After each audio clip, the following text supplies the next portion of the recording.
When humanity got dragged into the Skyrift realm, I woke up inside a torn balloon basket that was already in a freefall. I was the only thing standing between myself and the endless storm layer below. The only recipe sitting in my system panel was a starter needle and thread blueprint. My name is Kang Doha.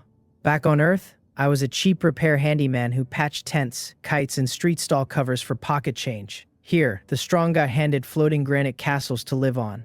Me? The system gave me 5 minutes of lift before the storm mouth opened underneath my boots. The global chat was already calling people in my position kindling. I stopped looking at the floating castles in the high sky, pulled my dull utility knife, and cut the first patch directly out of my own jacket. The canvas under my boots tilted forward every few seconds, dropping a light drift of grit through the floor slat. The grit fell into total nothingness. I peeked through the gap. There was no land down there, only a vast ocean of churning clouds, bruised blue and gray, rolling with an unnatural hungry movement. The storm layer. I didn't need an explanation. The half-mechanical voice in the back of my skull had already named it, and the translucent panel floating in my field of vision burned a crimson warning across the bottom edge. Warning. Storm distance closing.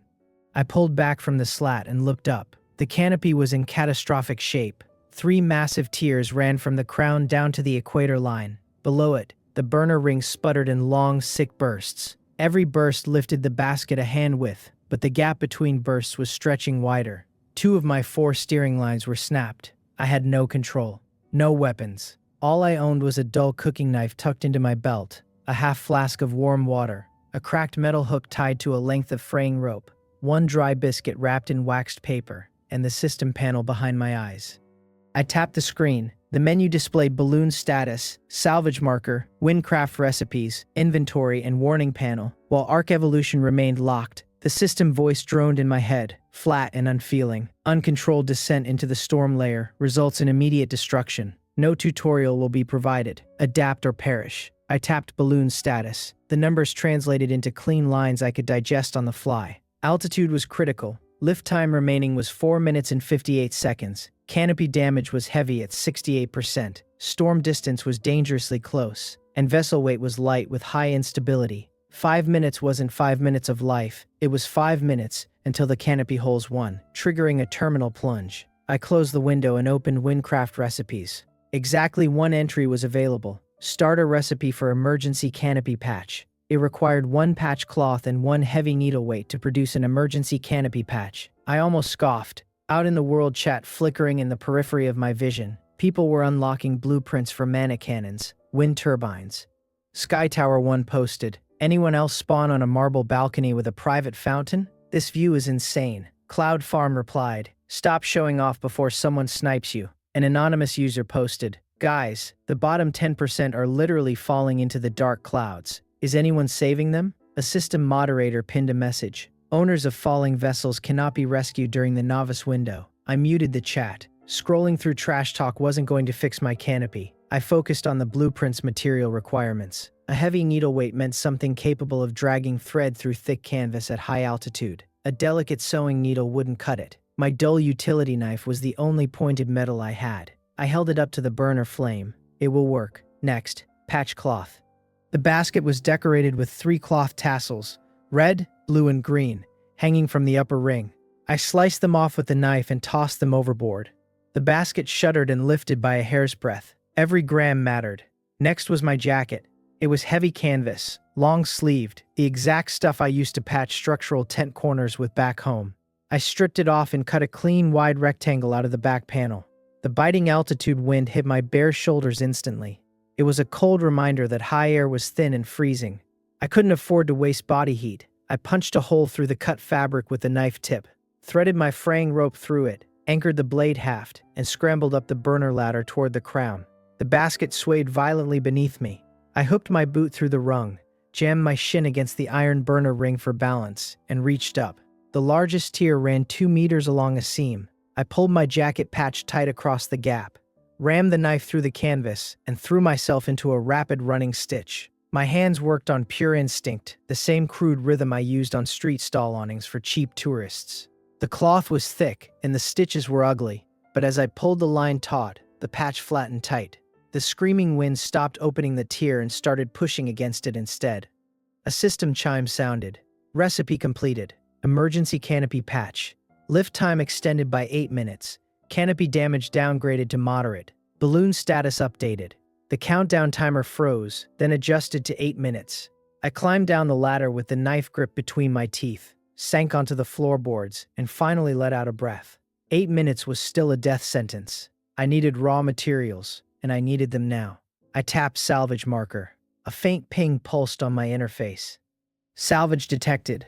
Object. Damaged supply crate. Cracked item tier. Trailing along an intersecting wind seam 200 meters on the port side. 200 meters out, a wooden box was floating along an invisible air current. I could see the wind seam now, a shimmering line in the atmosphere where two air densities sheared past each other. I crouched by the basket rim, uncoiling my rope with the cracked iron hook tied to the end. I tracked the crate's drift, waited until it passed directly beneath my burner's path, swung the hook in a tight, flat arc, and let it fly. The hook caught the crate's latch on the second try with a sharp clang. Gotcha. I braced my boot against the frame and began hauling the line taut. But just as I pulled it 2 arm lengths closer, a shadow dropped from the upper clouds with a harsh screech. A winged creature the size of a hunting dog slammed onto the crate. It had pale gray feathers and a cruel beak forged from dark iron. It immediately began tearing into the cracked wood lid. System identification: iron beak gull, juvenile, low to medium threat level, scavenger with aggressive territory defense. I didn't waste time trying to fight it midair. That was a quick way to snap my line.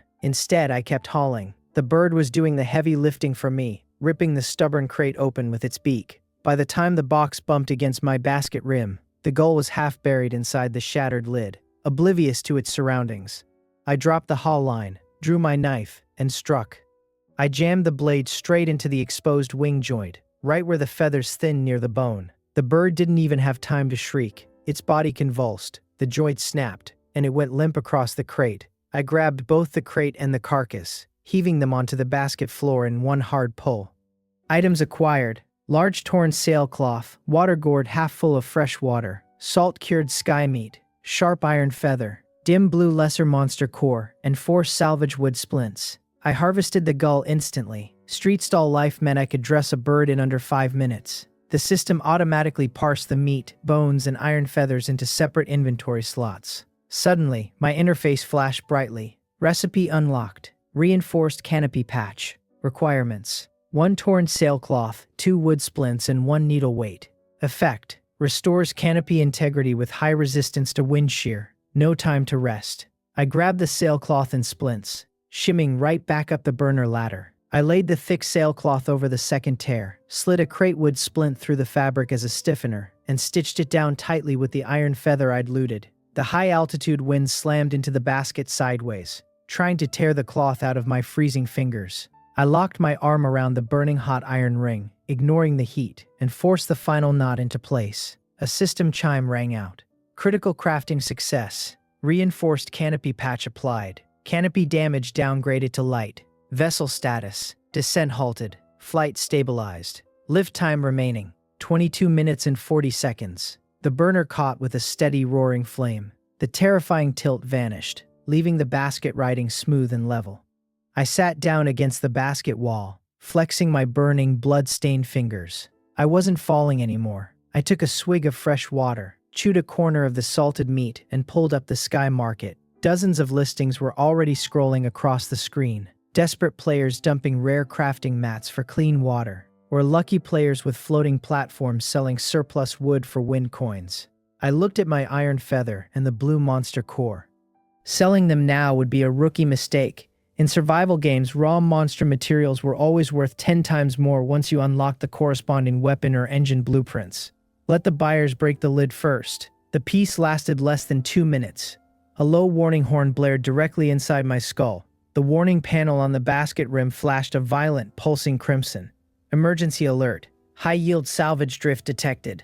Location: lower wind shear zone. Altitude -150 meters. Hazard level: high. Active wind shear and rotational vortex. Contents: multiple cargo fragments, floating citadel debris. A wind shear zone. That meant a high-velocity lateral airstream cutting directly through my descent path. Crossing it with a patched balloon was like driving a cardboard box through a hurricane. If the seams tore, I would plunge straight into the storm layer. If I stayed up here, my fuel would burn out in 20 minutes anyway. Safe Air had no salvage. Alright, I muttered, tightening my belt. Let's dive. I took the remaining length of rope, tied one end securely around my waist, and lashed the other to the main basket ring. If the wind threw me out, I was staying attached to the balloon. I grabbed the surviving steering line, hauled down hard, and shifted the burner mount. The balloon tilted forward at a sharp angle. The wind shrieked against the canvas as we began a controlled dive toward the lower drift seam. 30 seconds later, the wind shear hit us like a freight train.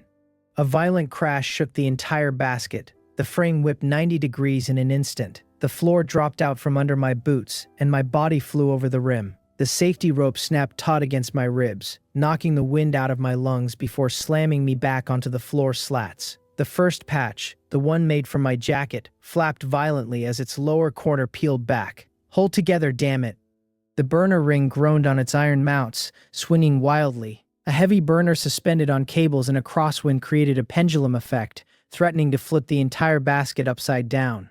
I threw my entire body weight to the opposite side of the basket floor, jamming my boots against the frame to counter the swing. 5 seconds. 8 seconds. 10 seconds. With a final shudder, the balloon broke through the shear layer and dropped into a calm, low-pressure pocket. We were 150 meters lower, skimming the very boundary of the broken drift sky. Floating ahead of us, caught in a slow circular draft, were 3 pieces of wreckage: a shattered beam of rotten pine, a bundle of woven rope fiber holding a dented cooking tin, and a reinforced ironwood chest bearing the crest of a floating citadel.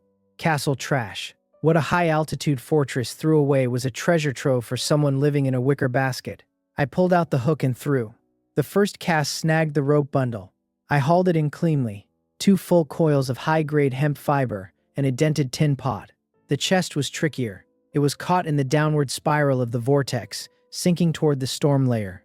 I shifted the burner, aligned the balloon's drift with the chest's rotation, and leaned over the rim. I cast the hook 3 meters ahead of its path. Clack. The hook caught the iron latch.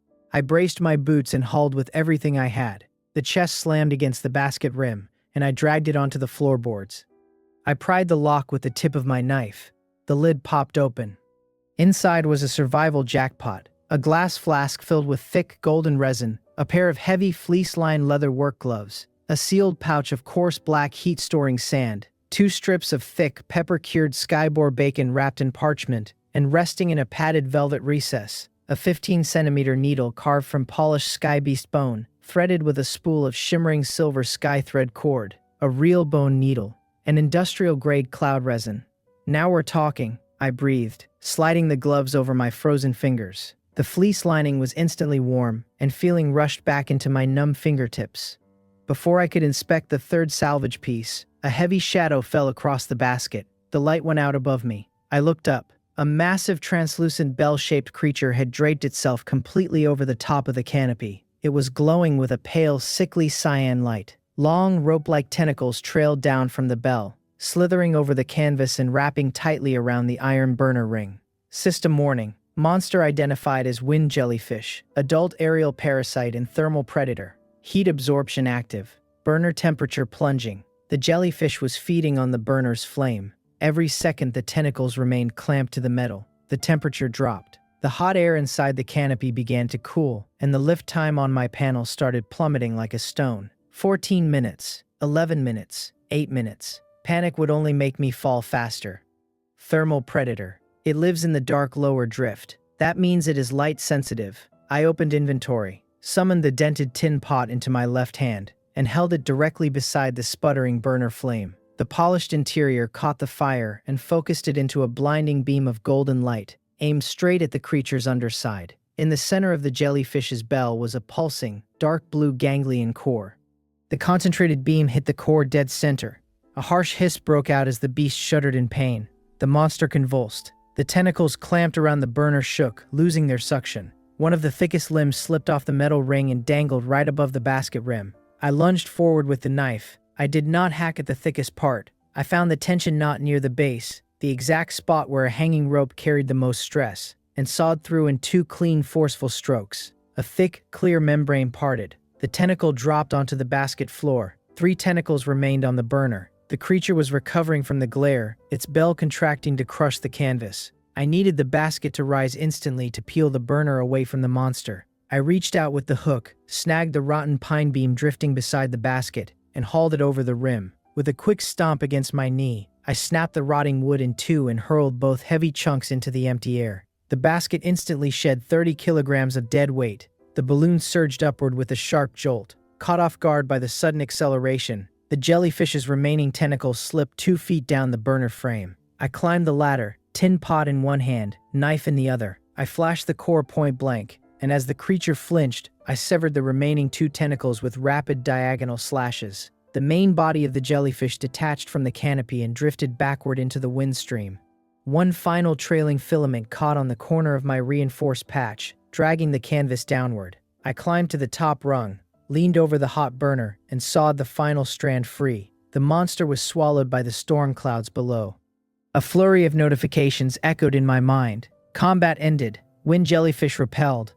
Harvested 1 radiant heat gland and 2 wind coins. New recipes unlocked. Sticky canopy patch and heat-saving burner wrap. I dropped down onto the floorboards, my heart pounding against my ribs. My muscles ached with that familiar hollow fatigue that comes after hours of emergency roof repairs during a typhoon. But this time, my hands were not frozen. The leather gloves had done their job. I pulled out the water gourd, took a deep drink of cold water, and chewed on a strip of peppered jerky. The salt and spice hit my tongue, sending a wave of warmth through my chest. Time to build, I said. I opened Windcraft recipes and selected the first new blueprint, sticky canopy patch. I uncorked the flask of cloud sap. The golden resin smelled like pine and ozone. Using the flat of my knife, I spread a thick layer over every seam and tear on the canopy, then laid the fresh sailcloth across the center. With the bone needle and sky thread, stitching was effortless. The needle glided through the heavy fabric like butter, leaving tight, silver-reinforced seams. The moment the resin met the air, it cured into a flexible, airtight seal. Next came the burner upgrade. Heat-saving burner wrap. I wrapped the elastic jellyfish membrane around the exterior of the iron burner ring. The heat instantly caused the membrane to shrink and tighten, forming a seamless thermal skin. I slotted the pulsing heat gland into the underside intake and packed the heat-storing sand around the burner nozzle, binding the entire assembly with 3 tight coils of rope fiber. The sputtering, uneven flame suddenly transformed into a steady, roaring cone of blue-white fire. A system chime rang out. Structural upgrades complete. Canopy status. Fully airtight and reinforced. Burner efficiency. Plus 35% fuel conservation. Lift time remaining extended to 2 hours and 20 minutes. 2 hours and 20 minutes. From 5 minutes of life to over 2 hours of rock-solid lift. I opened the Sky Market and listed a single surplus strip of jellyfish membrane for 2 fuel tablets and an iron awl. The trade closed in less than 10 seconds. A player named CloudFarm6 snapped it up without haggling. I closed the menu and leaned back against the basket frame. For the first time since waking up in this sky world, the horizon was level, the burner was quiet, and I had room to think. Then the red warning panel shrieked again. Emergency warning. Large falling structure detected 300 meters above and dropping fast. Mass tier. Heavy citadel outpost section. Living life form detected. Demi-human, white-winged tribe. Status trapped and critical. I snapped my head up. Tumbling out of the cloud bank above was a massive chunk of broken stone and timber the size of a small suburban house. It was spinning slowly as it fell, dragging a web of tangled cargo nets, heavy chains, and snapped mooring ropes. Trapped inside the web of cargo ropes beneath the platform was a living figure. I tightened my waist tether, gripped the burner controls, and fired a long burst of blue flame. The balloon surged upward, intercepting the wreckage's descent path. As the platform spun past, I got a clear look at the captive.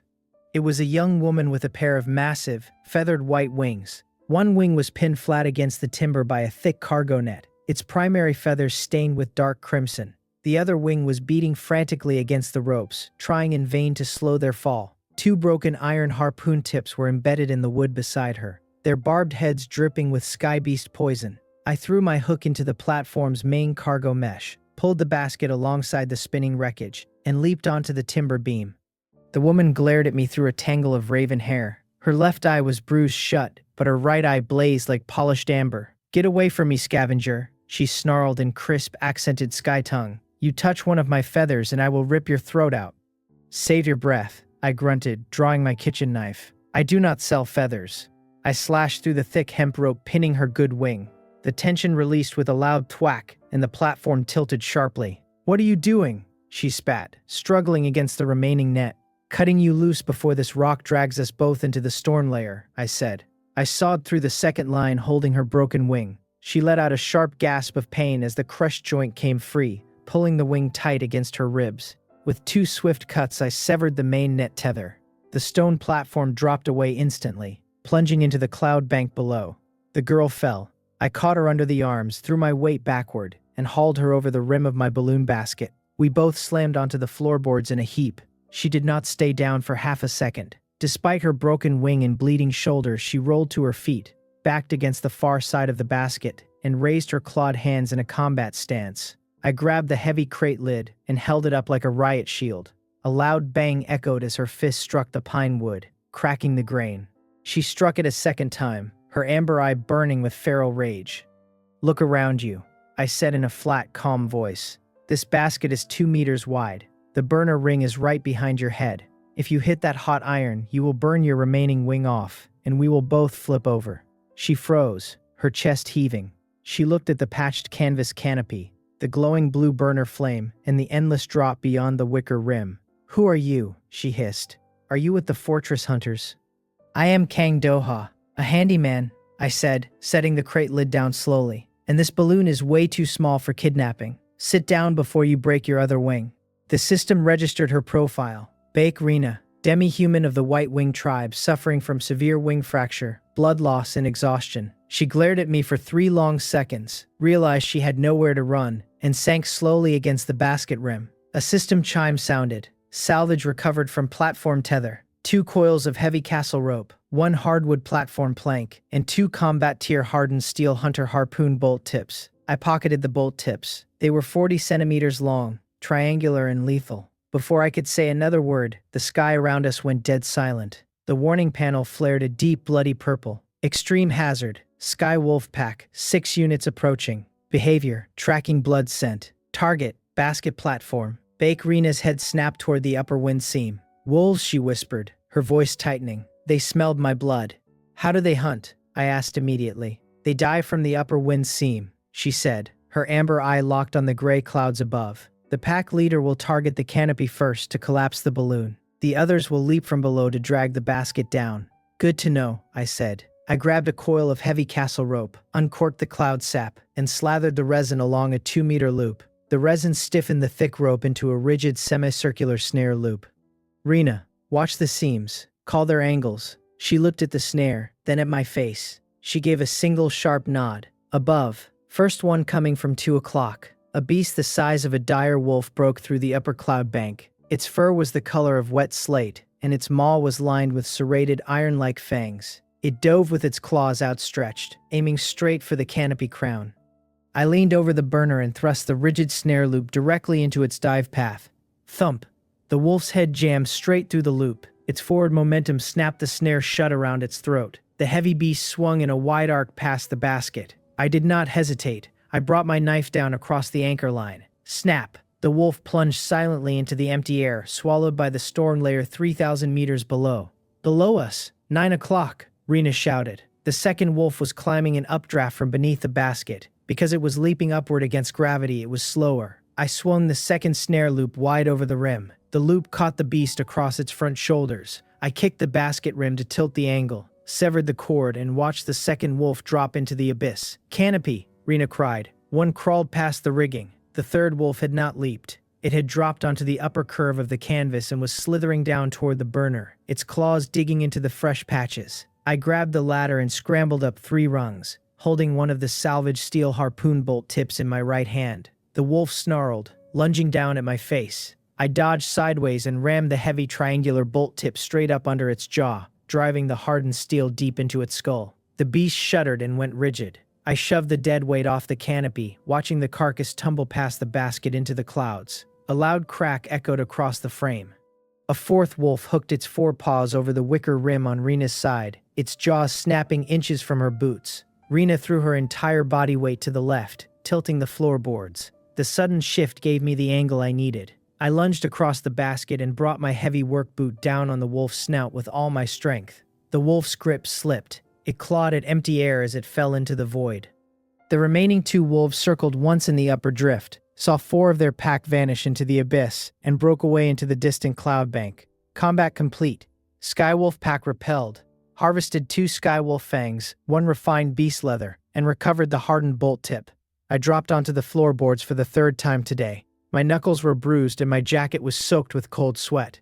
A chime sounded. New blueprints unlocked. Reinforced perimeter railing and barbed sky spear. I did not wait. Using the hardwood platform plank, the remaining castle rope, and the cloud sap, I built a rigid double-woven perimeter railing around the basket rim. It added 40 centimeters of solid height, preventing predators from hooking paws over the edge. Defense modifier added. Anti-breach rim, giving plus 40% melee resistance. Then I crafted the weapon. I lashed the hardened harpoon bolt tip to a 2-meter length of straight timber, binding a curved wolf fang to the side as a vicious reverse barb, and wrapped the entire grip in raw rope fiber.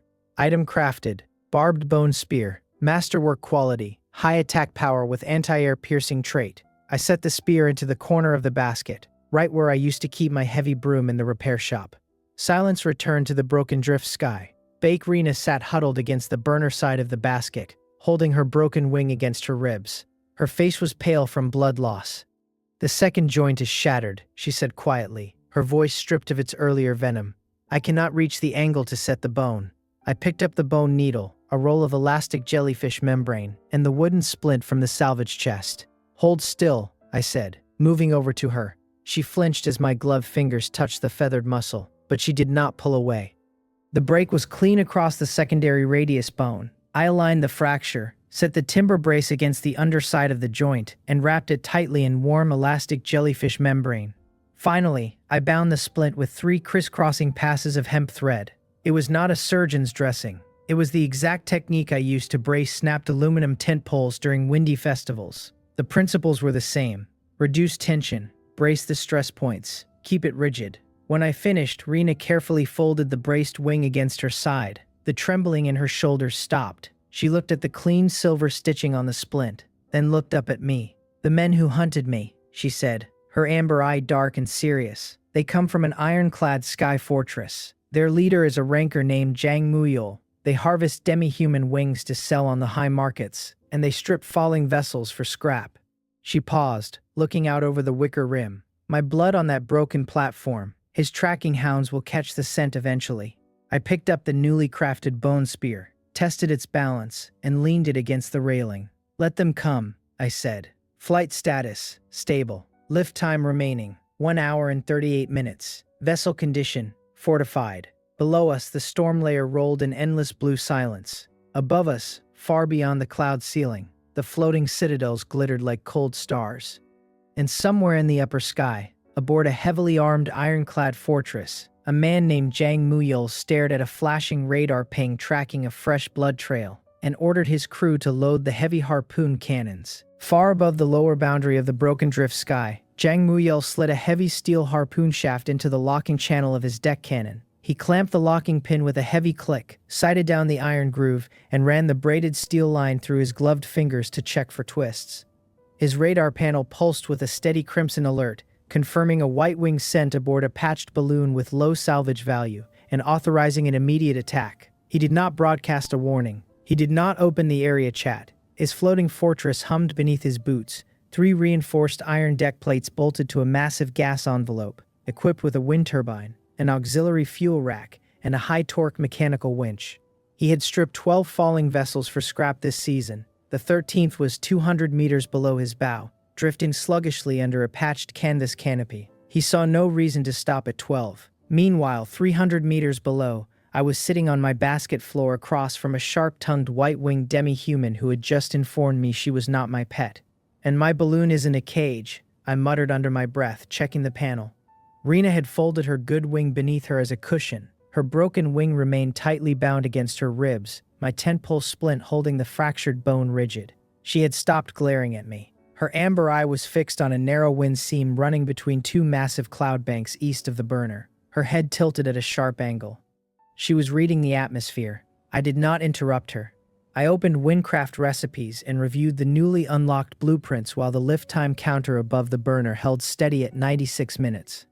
The new recipes were brief and practical. The steering rope blueprint required a hunter bolt tip, 2 coils of castle rope, and cloud sap to produce a crown-mounted steering line that could pull the canopy at a fixed angle against prevailing winds. The wind vane salvage hook needed a platform plank and rope fiber to create a weighted drag hook for snagging debris out of crosscurrents. And finally, the system granted a free passive skill, the salvage marker, which painted a soft green tracking pulse over any drifting salvage within 200 meters. A marker was not charity. In a sky without roads, a vessel without steering would drift right past a fortune without ever seeing it. I tapped to accept the skill. A faint green ring pulsed outward from the basket rim before fading into the pale cloud light. Panel unlocked a steering line, I said. Rena did not look over immediately. When she spoke, her voice was flat and dry. A panel doesn't steer anything, a rope does, and a rope cannot pull against a wind you don't understand. She pointed toward the horizon. Your burner has been pushing this basket west on a quarter flame for the past hour. West is bad. West is where the high cloud ceiling breaks apart into the lower drift seams. Those seams will drag anything light straight down into the storm pockets. How can you tell? I asked. Without shifting her posture, she lifted the tip of her good wing and let a single downy feather drop from her feathers. The feather floated in the air for 3 seconds, hovered near the burner draft, slid an inch to the east, and vanished down through the floor slats. Wind pressure, she said. The system won't calculate that for you. Watch the canopy seam where you stitched your jacket patch. The cloth tells the exact same story as the feather. She gestured upward with her chin. If the cloth flutters hard, the seam is catching wind from the east. If the cloth hangs slack, the wind is coming from below. Right now, the eastern edge is fluttering while the western half is completely dead. That means your burner is fighting a lateral cross seam. Ride a cross seam without steering, and your basket will roll a quarter turn before you can react. I looked up at the patch. The eastern stitches were trembling in the draft. The western side was limp. I had been drifting sideways along a dangerous shear line for an entire hour without realizing it. One more thing, Rena added. Look at the cloud bank to our east. The shadows on its face are moving north much faster than the clouds to our west. That is wind shear. That is what every real flyer reads first, and what every blind drifter discovers last. I am listening, I said quietly. Good, she replied, her tone unyielding. My wing is shattered, and my tribe is down one hunter. Your ears are the only currency you have to pay me with. I did not argue with the logic. I dialed the burner down to a quarter flame. The basket immediately eased its westward drift, and the lift time counter stopped bleeding minutes. I activated the salvage marker. A green pulse rippled across the cloud field, highlighting 2 targets within range. A drifting roof panel from a shattered sky cottage with a copper wind vane bolted to its ridge, and a sealed wooden crate sliding quickly along the lower cross seam 50 meters below us. Without a rapid dive, the crate was out of reach, but the roof panel was right on our path. Going for the wind vane, I said. If there are gulls above the cloud line, they will spot that copper before you do, Rena warned. I don't see any gulls, I said. Look higher, she replied. 2 iron beaks, right on the white crest. I squinted upward. 2 faint, knife-like silhouettes circled against the high white ceiling. Iron beak gulls, scavengers with wings broad enough to ride hurricane drafts, always hunting for carrion or patched canvas. The fresh sailcloth on my canopy was prime bait. I nudged the burner up by a notch, angling the balloon north toward the roof panel while keeping the basket below the gull's dive line. While we closed the 40-meter gap, I crafted the wind vane salvage hook. I lashed a hardened steel bolt tip to the end of a platform plank using rope fiber, sealing the joint with 2 coats of cloud sap to lock the angle.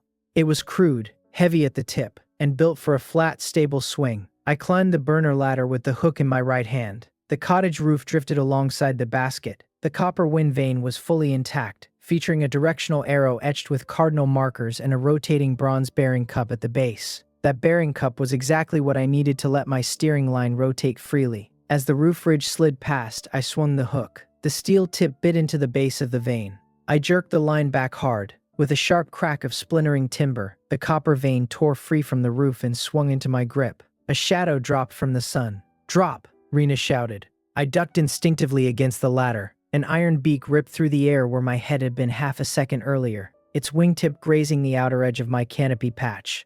The canvas groaned, but the reinforced stitching held. The gull banked hard, climbing for another run, while the second gull dove from the east. Rena slammed her good wing against the wicker basket rim with a deafening whip-like crack. The sharp sonic report echoed across the open air. The diving gull flinched, banking wide to avoid the sound. I dropped down to the floorboards, grabbed the barbed bone spear from the corner and braced the butt against the floor with the point angled straight up at the sky. The lead gull circled once, eyed the 2-meter barbed spear tip, and decided against the dive. With a harsh screech, both scavengers peeled off toward the eastern clouds. I sat back down, catching my breath. The copper wind vane was secured in my hand, its arrow spinning effortlessly on the bronze cup. Rena folded her wing back against her ribs. The steering rope will help you dodge a harpoon, and trust me, that fort is not going to let us drift away. Crafting it now, I said. I opened Windcraft recipes and fed in the materials. 1 hunter bolt tip, 2 coils of castle rope, and a measure of cloud sap. The system requested an anchor point. I selected the highest point on the canopy crown to maximize leverage. A chime rang out as the completed steering rope materialized in my hands, equipped with an anchored crown bracket and a free control line. I climbed the ladder once more, securing the bracket through the reinforced crown seam. It locked into place with a mechanical click. The control line ran down the slope of the canvas, past the burner mount, and rested directly in my hand at the basket rim. Wait for the cloud shadow to slide 3 lengths before you pull, Rena instructed from below. That is the midpoint of the shear cycle. The seam will be thinnest then. I watched the cloud shadow drift. 1 length, 2 lengths, 3. I hauled on the steering rope. The canopy tilted slightly against the wind. The balloon's heading shifted smoothly to the north, allowing the dangerous cross seam to glide harmlessly beneath our floorboards. The lift time counter did not lose a single second during the maneuver. I lashed the copper wind vane to the burner frame. The directional arrow spun freely, locking onto an east-northeast heading, upward, towards safer, higher air. Then the system shrieked.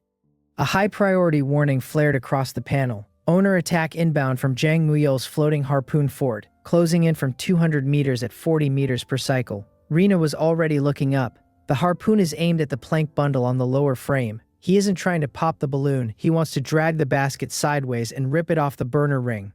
12 heavy hardwood planks were lashed to the lower exterior of the basket. It was our only structural lumber, but it was also a massive target. I did not hesitate.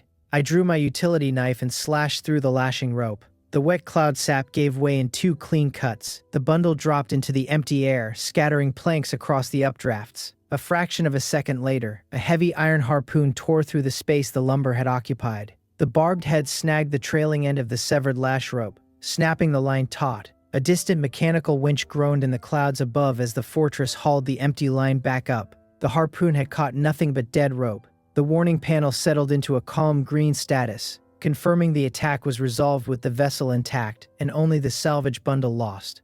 We dodged 40 meters per cycle by a single rope cut, I breathed, wiping cold sweat from my forehead. Rena clicked her tongue, her amber eye fixed on the upper clouds. We should have banked into his blind spot and severed his winch cable. We are in a patched balloon with 1 steering line, not a warship, I replied. Above that fort is where his secondary cannons are mounted. She did not argue, but she did not look happy either. I pushed the burner to half flame and hauled the steering rope 2 notches left. The balloon banked north, ascending toward a dense, dark cloud bank that would blind the fort's radar for at least 20 minutes. A system chime sounded, upgrading the basic steering rope with a reinforced anchor and a wider control angle through successful combat evasion. Behind us, the discarded plank bundle plunged through the cloud floor into the abyss. My salvage marker tracked the debris as it fell into the dark zone beneath the broken drift sky. Suddenly, the marker pulsed a vibrant, electric blue. A system alert flashed across the screen. Storm Pocket Bloom detected 80 meters below the cloud boundary, containing high-grade blue lightning crystals with an extreme hazard rating. The notification lingered on my screen. Blue lightning crystals. Rena read my expression instantly. Whatever is down there, it is not worth the dive. I haven't decided yet, I said. Thinking about it is the dive, she snapped. The balloon slipped into the thick white cloud bank. The fort's tracking signal faded from red to amber, then vanished completely. We had 20 minutes of concealment. That was all. My wing is itching under the brace, Rena said quietly after a long silence. Is the wrap too tight? The wrap is fine, she replied, looking away. Bone itch means the fracture is setting. You don't need to hover over a wing that isn't yours. The wing is in my basket, I said. That makes it my problem. She did not respond, but her shoulders dropped slightly, easing her defensive posture. I looked at the burner status. The lift time read 81 minutes. That was plenty of time for a casual drift, but entirely useless for outrunning a steam-driven ironclad fortress. I opened Windcraft recipes and checked the burner core upgrade. It required a storm-grade energy source, such as a blue lightning crystal, a refined air core, or a charged thunder gland. The air crystals and thunder glands were located in the high roosts, guarded by predator queens. The lightning crystal was 80 meters below us, sitting in a storm pocket.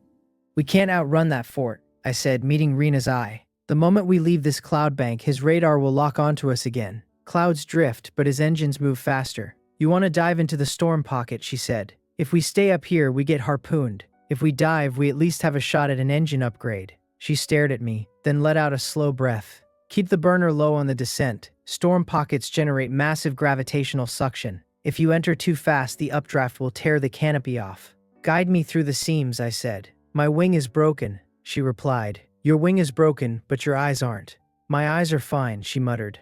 I pulled the steering rope, angling the canopy south. The balloon nosed out from the lower edge of the cloud bank, descending toward the glowing blue pocket below. The air shifted from bright sunlight to a dim slate-gray mist before opening into a glowing sapphire bowl. The system labeled it the Pocket Halo. The clouds down here were not lit by the sun. They glowed from within, humming with raw atmospheric charge. "Cross seam is south of us," Rena called out, beating her good wing once against the air to measure resistance. "Bank west. Drop along the seam boundary, not through the center."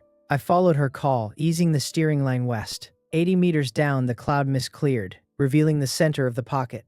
Suspended in the glowing blue air was a massive, shattered castle beam. Clustered along the petrified wood were dozens of jagged, electric blue crystals, pulsing with rhythmic arcs of lightning. "Lightning crystals," Rena warned. "They discharge against anything containing moisture." I checked our gear. Floor, dry. Hands, dry. Burner, dry. Then I looked at Rena. Her splint was lined with warm jellyfish membrane, and the inner layer against her skin was damp with sweat. "The splint stays on," I said firmly. "I wasn't asking you to take it off." She shot back. I uncoiled the salvage rope, attached the heavy iron hook, and lowered it toward the beam. The hook caught the center timber with a solid clack. I began hauling. The hum of the crystals grew louder, vibrating through the rope and into my forearms. Then the wood moved. A creature the size of 2 large fists crawled out from a deep fissure in the timber. It was a thunder moth, its wings the color of wet volcanic ash, its multifaceted eyes glowing with the same violent blue energy as the crystals. A second moth emerged, then a third. Within seconds, 11 massive thunder moths crawled onto the surface of the beam, their wings beginning to fan in a synchronized rhythmic pulse. "Discharge cycle," Rena shouted. "When they fan together, they release an electric shock to any moisture within 10 meters. Your burner flame conducts charge through the gas plume. You have 8 seconds. I reacted on pure instinct. I grabbed the dry strip of leftover sailcloth from my repair kit and threw it over the burner ring, smothering the open flame from the moth's line of sight. Next, I seized the half-full water gourd from the floorboards. I reared back and hurled the wet gourd far out into the open air east of the basket. The gourd arced through the glowing blue mist. The moisture caught the pocket light, and the swarm immediately locked onto the target. 10 moths peeled off the beam in a synchronized blur, chasing the water gourd. The moment the lead moth struck the shell, a blinding web of blue lightning erupted across the open air. The electric arc chained violently through the swarm, paralyzing the moths mid-flight as the charge overloaded their wings. 1 moth remained. The massive alpha moth had stayed on the timber beam. It recognized the heat radiating beneath the sailcloth and launched itself straight at the burner. I dropped the haul line and snatched the barbed bone spear. As the alpha moth cleared the basket rim, I thrust the spear forward with both hands. The hardened steel bolt tip slammed straight through the creature's thorax, pinning it between the wing roots. The moth shuddered violently, its glowing blue eyes flickering out before it could trigger a discharge. I wrenched the spear back, letting the dead carcass hit the floor. 20 seconds before the swarm recovers," I shouted. I grabbed the salvage line and hauled the crystal beam over the basket rim with everything I had. The heavy timber slammed onto the floorboards, its crystals humming quietly as the wood settled. A cascade of notifications flashed across my vision as the system registered the haul. 3 storm crystal shards, a pouch of thunder moth dust, charred wing fiber, and a charged lightning gland. The paralyzed swarm began shaking off the shock. I hauled the steering rope hard to the west, ignited the burner to half flame, and banked the balloon along the safe updraft seam. The colder air of the upper boundary hit us, and the moths retreated back into the warm core of the pocket. We broke through the cloud ceiling into the clear white daylight of the broken drift sky. The lift time counter read 70 minutes. 2 new recipes unlocked in my panel, a lift booster that used storm crystals and lightning glands for emergency rapid ascent, and a shock net that wrapped the basket in an electrified defense mesh. Rena was leaning against the rim, breathing heavily. The violent ascent had shifted her wing brace slightly, exposing a sliver of bruised skin. Without a word, I set my spear down, took out the bone needle, and retightened the splint bindings. She let me work in silence. "You didn't die," she said after a long moment. "I noticed," I replied. "The next dive won't be that simple," she added. "There are no more shallow storm pockets." "I know. The lift booster will get us above his cannon range, but it burns fuel 4 times faster." "I know that too. And his fortress is still tracking us." "I knew that first," I said, knotting the cord. A deep chime resonated through the basket. A massive system window unfurled across my vision with a formal alert. "The arc seed has stirred within your vessel. To begin arc evolution, the balloon must establish a reinforced structural foundation using heavy frame wood and structural bracing." The green salvage ring expanded outward to a 500-meter radius, locking onto a fallen bell tower 400 meters to the west, drifting slowly with aged hardwood ribs, a bronze bell, and an iron clapper. Rena squinted at the marker. "A bell tower is heavy. If you load the entire structure onto this basket, the weight will snap the floorboards. You will have to cut the structural ribs free while we circle it." She gripped the steering rope with her good wing and clamped the line between her teeth for extra leverage. "I can hold our drift line. You do the cutting." "Let's move," I said. First, I crafted the lift booster. I slotted a storm crystal shard into the burner core, threaded the charged lightning gland into the base intake coil, and insulated the assembly with charred wing fiber. A new control interface toggled to standby, ready to provide 4 times the normal lift when engaged. Next, I crafted the shock net. I mixed the thunder moth dust with cloud sap, coated a fresh coil of castle rope in the conductive paste, and wove it into a protective outer mesh surrounding the basket railing. I throttled the burner and engaged the lift booster for a quick 5-second test. The burner roared with an electric blue fury. The basket surged upward like an elevator, instantly gaining 50 meters of altitude before I disengaged the booster. I steered west toward the bell tower. At 300 meters, the massive structure emerged from the mist. It was an ancient stone and timber belfry, sheared clean from its castle foundation, falling horizontally through the clouds. Every few seconds, the heavy iron clapper inside shifted, tolling a deep, haunting note.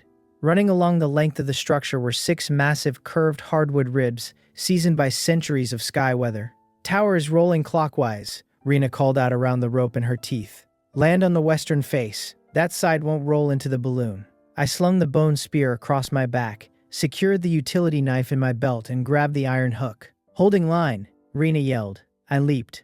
I cleared the 2-meter gap and landed firmly on the weathered stone base. Driving my hook into a masonry seam for balance, I scrambled onto the upper hardwood rib. The timber was dense and petrified. My utility knife barely scratched the surface. I unslung the bone spear, jammed the hardened steel bolt tip beneath the joint where the rib met the frame, and leveraged my entire body weight against the shaft. With a loud crack, the seasoned wooden joint popped free. I pried the opposite end, hoisted the heavy curved beam onto my shoulder, and lowered it onto the basket floor via the salvage tether. The basket dipped under the weight, but Rena adjusted the steering line, keeping the vessel level. As I moved toward the second rib, the bronze bell tolled violently. It was not the slow roll of the fall. Something had struck the bell from the inside. A pale, shimmering shape poured out of the bell mouth, a cloud serpent. It was over 4 meters long, covered in translucent, fog-colored scales, with a triangular head the size of a human chest and cold, milky eyes. It hissed, slithering rapidly along the hardwood ribs straight toward me. There was nowhere to retreat. The basket was 3 meters away, and jumping now meant falling into the endless abyss. The serpent lunged its maw unhinging to swallow my shoulder. I drove the butt of my bone spear straight into its open mouth, jamming the shaft between its upper and lower jaws. The beast thrashed violently, trying to snap the wood, its heavy body coiling to crush me against the beam.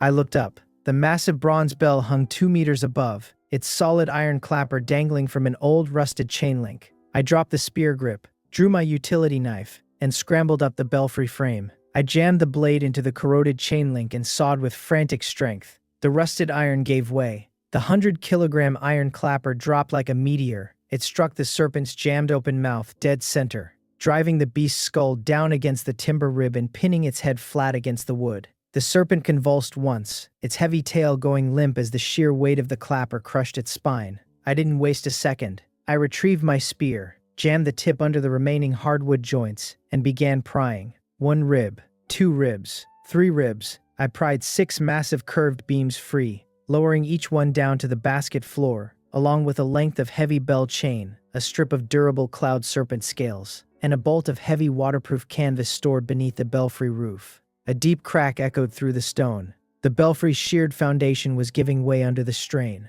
I threw my gear into the basket, kicked off the crumbling masonry, and leaped. I landed flat on the basket floor just as the entire bell tower split into 3 massive sections, plunging into the dark storm clouds below. The bronze bell tolled one final, distant note before vanishing into the depths. Rena released the steering line from her teeth, sinking back against the burner with a ragged breath. I sat up, surrounded by high-grade timber and open windcraft recipes. The system unlocked 2 major structural blueprints: the reinforced basket deck, which used 6 curved ribs, bell chain, and cloud sap to triple our load capacity on a solid hardwood platform, and the underslung storage net, which used waterproof canvas, serpent scales, and rope fiber to create a massive exterior cargo hold beneath the deck. I went straight to work. I split and notched the curved ribs, locking them into the existing wicker base. I bound every joint with cloud sap and reinforced the perimeter with heavy bell chain. The flexible wicker basket hardened into a rigid, reinforced hardwood deck. Beneath the platform, I suspended the expansive storage net, lined with weather-resistant cloud scales, allowing us to store heavy timber, water gourds, and crystal shards without cluttering our deck. The lift time counter settled comfortably at 62 minutes. I sat down on the solid wood floor across from Rena. The platform didn't creak. It didn't sway erratically. It felt like real ground. Rena rested her back against the railing, her amber eye examining the wide, polished deck. "This is no longer a balloon basket," she said softly. "It is a deck. A deck means a vessel." "I noticed," I said with a faint smile. "My tribe won't believe someone built a deck out of scrap," she muttered, folding her good wing over her legs. "They're welcome to doubt it," I replied. "The deck is mine."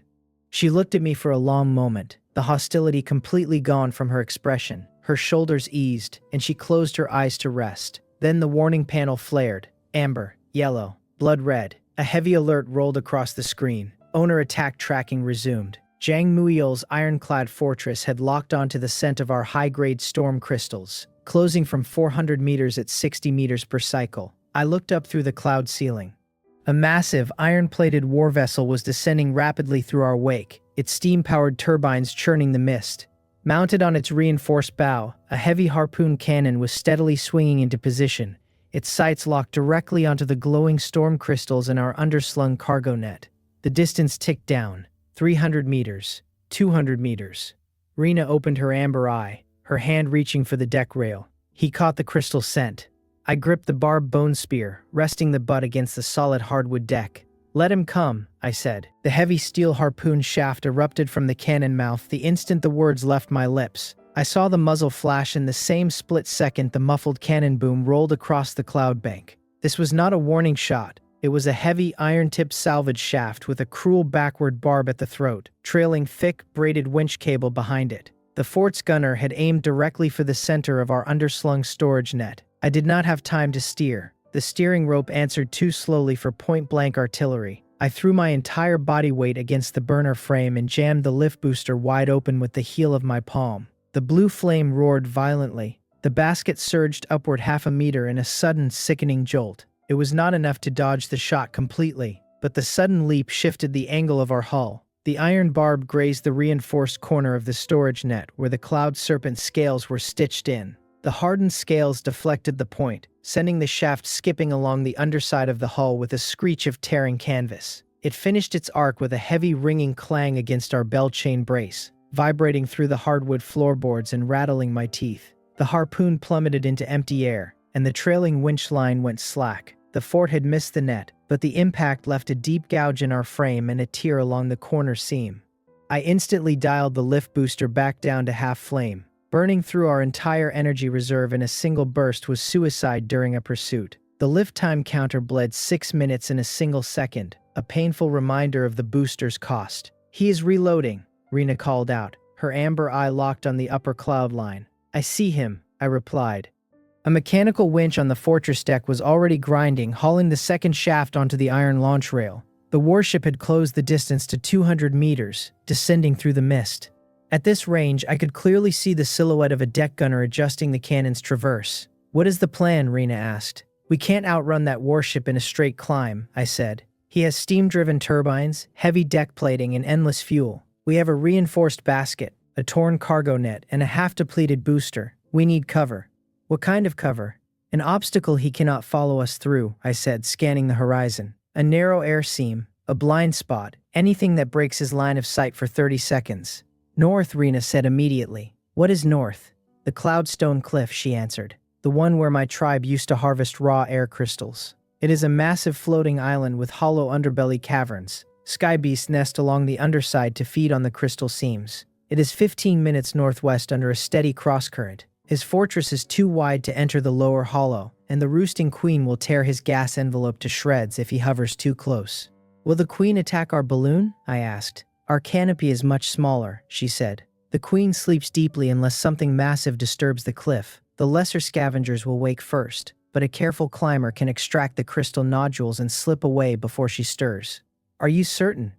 Rena hesitated for 3 seconds. "I have only made the climb twice as a juvenile. The second time, the queen woke early, and we lost 2 harvesters. It is dangerous, but it is the only terrain within reach that can stop Muyel's cannons." "That is all I need to know," I said. I grabbed the steering rope, set my heels against the floorboards, and pulled the vessel onto a hard northwest heading. Behind us, the fortress's second harpoon locked into place, its iron barrel tracking our new course. 12 minutes of tense low-altitude flying later, the Cloudstone Cliff emerged from the white expanse. It was a colossal wedge of pale, petrified cloudstone the size of a floating island, suspended motionless in a thermal cross-current. Its underbelly was a cavernous hollow vault ribbed with hanging stone stalactites and veined with glowing pale blue mineral seams. The entire cavern hummed with a low, resonant vibration that I could feel in my chest. "Air crystal seams," Rena whispered. "The stone breathes a lighter-than-air gas that keeps the island floating. Cut a piece loose and it retains its buoyant charge for weeks. That is what your burner needs." My lift booster was nearly out of storm crystal charge, running almost entirely on baseline heat. Without a fresh storm-grade fuel source, our speed would drop by 70% the moment we left the mist. Clustered along the hanging stone ribs were dozens of woven nests belonging to ironbeak gulls and cloud scavengers. At the deepest, darkest end of the vault sat a massive braided roost the size of a cottage, the nest of the Cloud Queen. The queen was asleep, but dozens of smaller scavengers were crawling across the glowing seams, their crests buried in the blue mineral vapor. Half-drugged and sluggish, the ironclad fortress broke through the cloud ceiling behind us, hovering 150 meters away. The heavy deck cannon tracked our drift, but the gunner held his fire. "He won't shoot into the cavern," Rena said. "He knows an iron shaft will shatter against the stone and snap his winch cable. He will wait for us at the exit," I muttered. "Then we make sure we leave with enough power to outrun him." I steered the balloon up into the cavern's hollow underbelly. The rough stone ceiling hung just 2 meters above our canopy crown, dripping with cool mineral dew. The humming grew intense, vibrating through the frame. The largest crystal cluster was located near the sleeping queen's roost, but I had no intention of testing my luck. I steered toward a moderate, forearm-thick vein located in the center of the cavern, flanked by 2 sleeping ironbeak gulls. "Hold our hover right here," I told Rena. She wrapped the steering line around her good wing and clamped the end in her teeth, locking the vessel into a stable drift directly below the ledge. I unclipped the shock net from the basket railing. I laid the conductive mesh across my forearm, leaned over the edge, and cast it underhand like a seasoned fisherman. The net spread smoothly in the air, draping across the 2 gull nests. The residual storm crystal dust in the fibers sparked upon contacting the damp feathers, releasing a silent, paralyzing jolt. Both gulls stiffened instantly, their limbs locking before slumping limp into the nesting moss. The rest of the flock remained blissfully asleep in the mineral fog, and the queen did not stir. I grabbed the sharpened bell chain from my belt, tied one end to the basket brace, and tossed the hook tip over a hanging stone spur. I scrambled up the chain hand over hand, planting my boots on the narrow rock ledge 2 meters above the deck. The air crystal vein hummed right at my shoulder. It was a beautiful, pale blue mineral formation that exhaled thin, visible wisps of warm, buoyant gas. At the lower terminus of the vein hung a dense cluster of 6 crystal nodules joined at a common base, roughly the size of 2 clenched fists. I pulled my utility knife in my left hand and the bone spear in my right.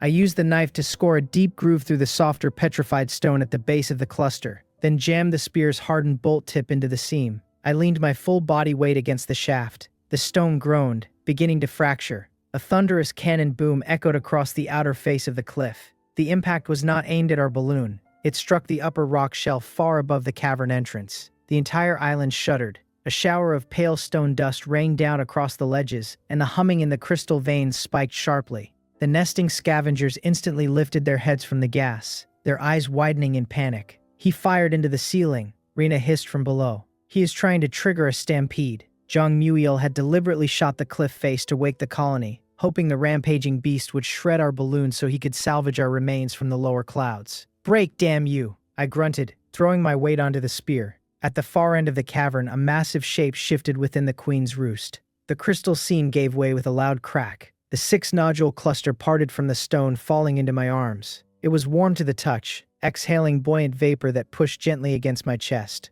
I shoved the heavy cluster inside my jacket and leaped down the chain, landing hard on the basket floor. "She is awake," Rena shouted. A creature of terrifying proportions unfurled from the deep roost. The Cloud Queen possessed a wingspan wider than a 3-story house, covered in layered white and slate blue plumage, with a triple-ridged iron beak that could snap our frame in half. She let out a piercing, glass-shattering screech that echoed through the stone vault. Her feral eyes locked onto the iron harpoon shaft embedded in the ceiling above her roost, then tracked the steel cable leading directly outside to Muil's warship. She did not even look at our tiny balloon. With a massive thrust of her wings, the queen launched herself out of the cavern, racing along the line of the harpoon cable. As she cleared the entrance, her trailing talons snagged on a loop of Muil's winch line. The heavy steel cable wrapped around her leg, jerking her into a furious banking dive. "Hold on," I yelled. I severed our anchor chain, kicked the steering rope, and dropped the balloon 5 meters into the lower cavern drafts to clear the exit. The queen, enraged and entangled in the steel cable, rode the tension line like a guided missile straight toward the floating fortress. Rena let out a sharp, genuine laugh.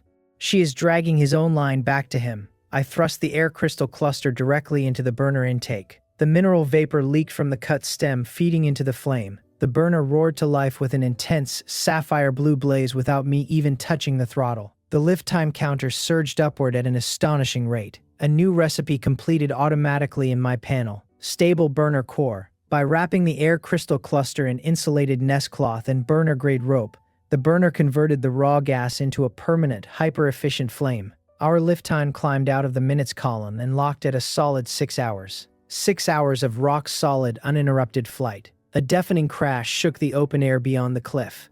Even through the stone walls, the sound of the 6-meter queen slamming into the fortress's deck was unmistakable. Muil's cannon fire cut off mid-shot, replaced by the frantic shouting of his deck crew and the sound of tearing iron plates. The warship's deck was turned into a war zone. Zhang Muil would not be hunting anyone for the rest of the day. I steered our vessel out through the southern wind shear, using the dense mineral slick along the cliff base to completely mask our heat and scent trail.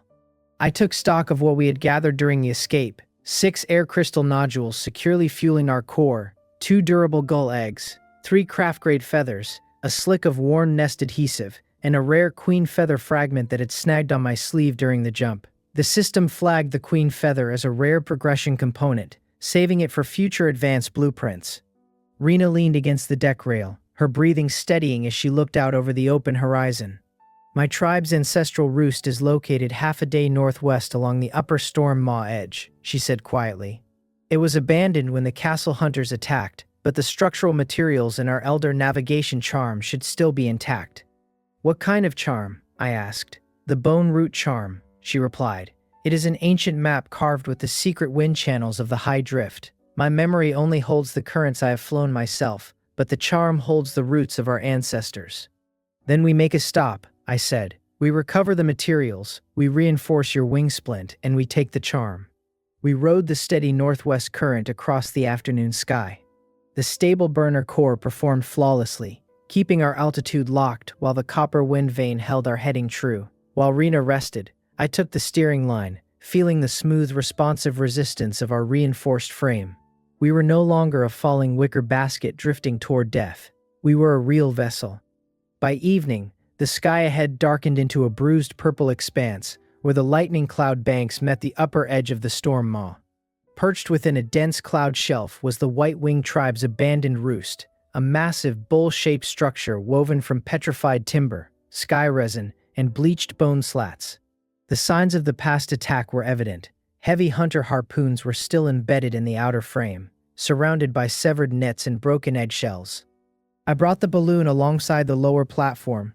I leaped onto the timber ledge and gathered the abandoned tribal resources: rolls of resilient feather fiber, a sealed jar of sky nest resin, 20 squares of soft insulating nest cloth, 2 dark storm gull beast cores, and the ancient bone route charm hanging from the central roost anchor. The charm was a polished strip of sky beast bone, meticulously etched on both sides with intricate curving lines and anchor nodes representing the secret atmospheric highways of the Sky Rift realm. A sudden screech broke the silence. A flock of 6 wild, storm-stained scavengers emerged from the cloud bank, drawn by the scent of our fresh salvage. I drew my bone spear and defended the platform, thrusting the butt into the lead gull's maw to repel its charge. Rena launched herself from the deck in a low, controlled glide, using her good wing for lift and her body as a counterweight.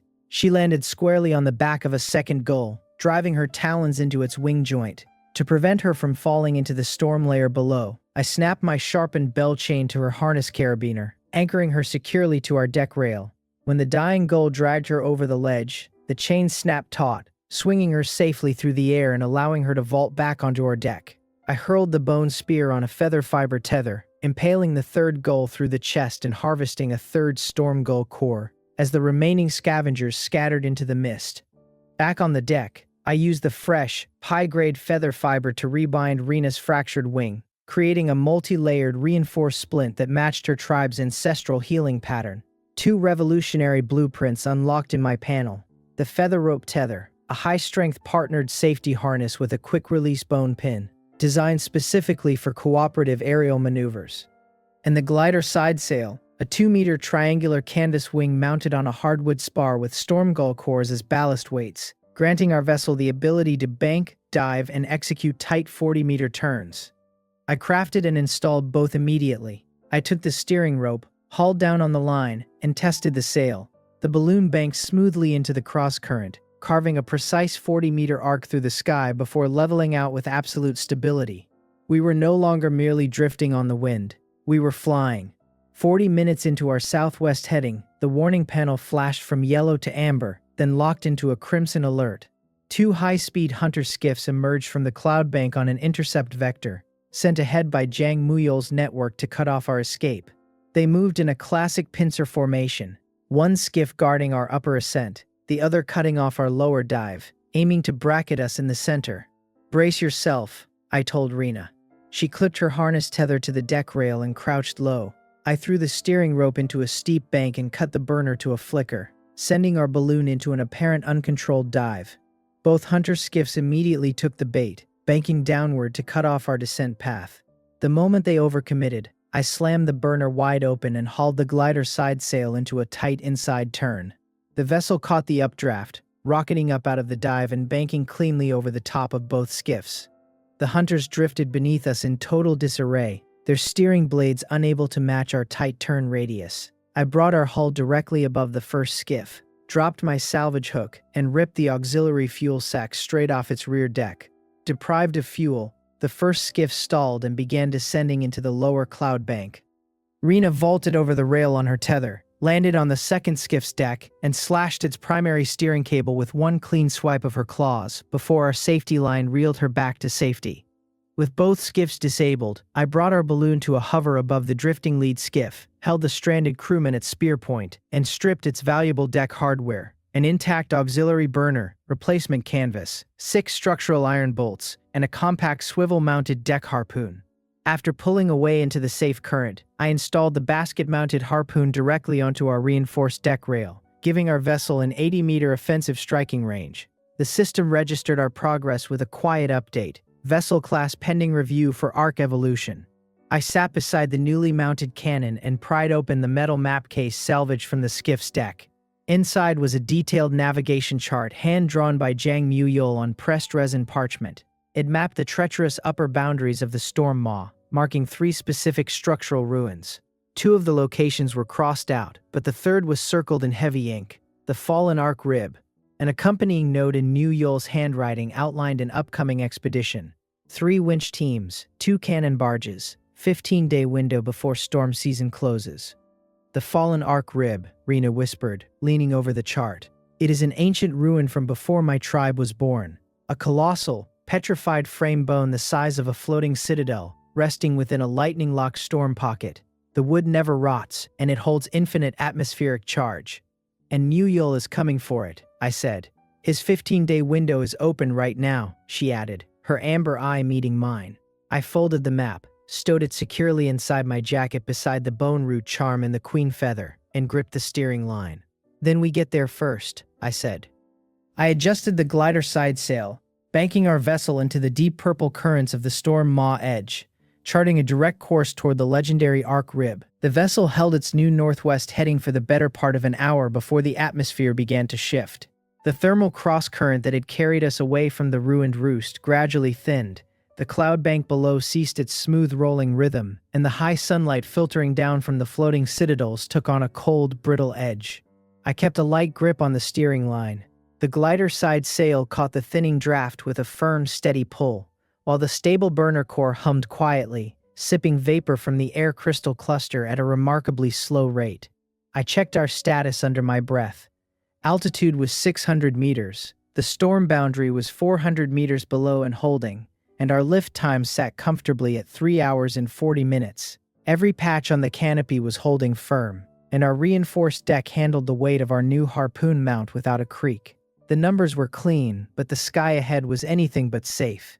Rena sensed the danger before the system registered it. She stood up from the floorboards, gripping the bone spear in her good hand, her amber eye fixed on the bruised cloud shelf ahead. Drop 200 meters and hold our altitude beneath the cloud ceiling, she warned. Why the drop? I asked. The upper boundary of the storm maw is an electric ceiling, she replied. Lightning skims the tops of these cloud banks. A high-altitude balloon will be struck and incinerated within seconds. The only safe channel is through the cold draft along the bottom. I hauled down on the steering line and vented a measured breath of warm air from the canopy. The vessel sank smoothly, dropping 200 meters in a controlled descent. Dense, slate-gray vapor closed around our hull. The harsh white sunlight faded into a deep atmospheric twilight, punctuated by a slow, rhythmic vibration deep within the clouds. It was not thunder, not yet, but the living hum of an immense electrical pressure. We are close, Rena whispered. The storm pocket Muyul marked on his chart is less than 2 hours ahead. The heavy lightning won't strike until we enter the pocket itself, but the parasites will find us first. Parasites? I asked, looking up at our rigging. Storm ticks, she said. They drift on the cloud currents and feed on fibrous materials and rope.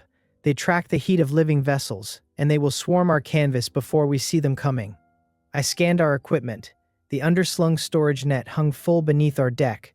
The feather rope tether lay coiled beside the brace. The shock net rested on the outer rail, and our deck harpoon sat loaded and ready. Take the shock net and guard the upper canopy, I told Rena. I will handle the burner and the steering line.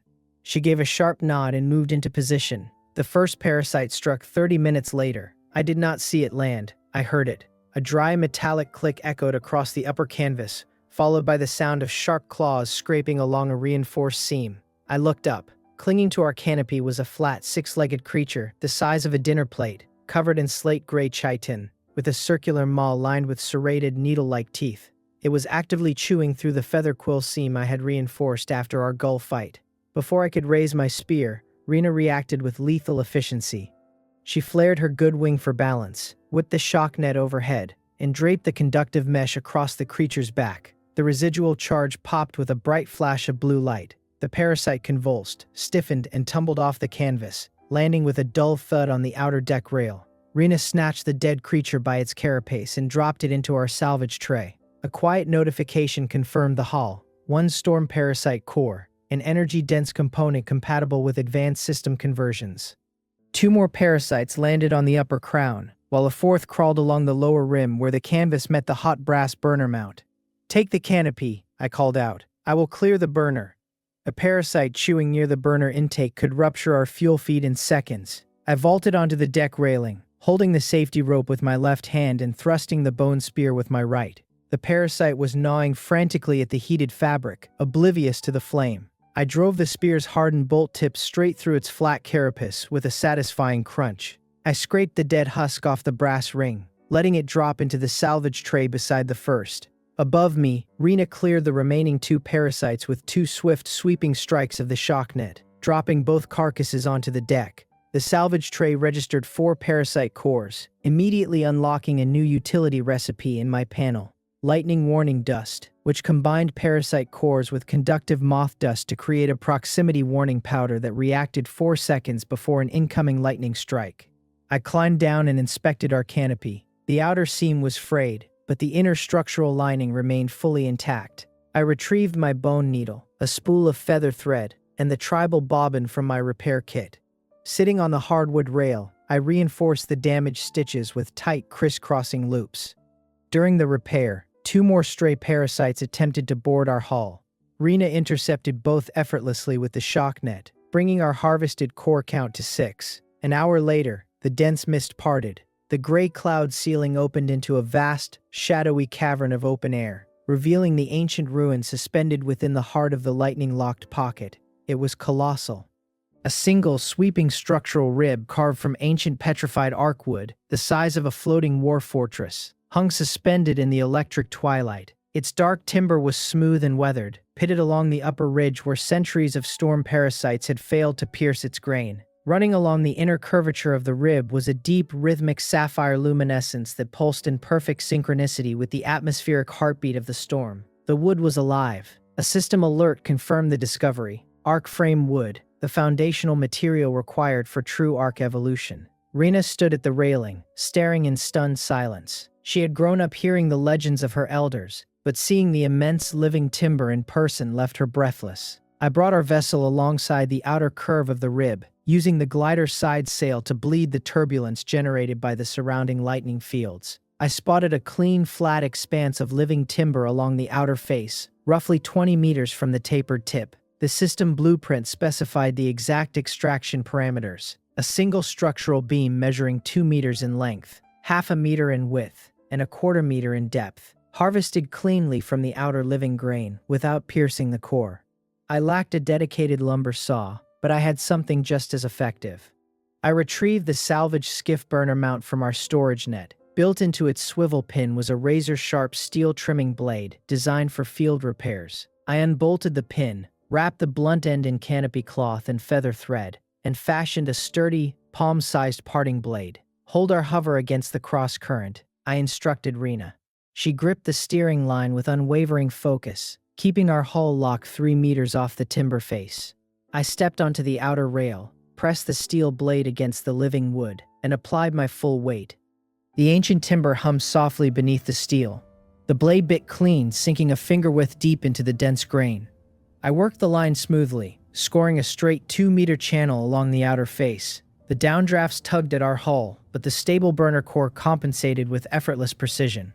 When a stray parasite crawled toward my cut line, Rena neutralized it instantly with the shock net without ever losing her grip on the steering line.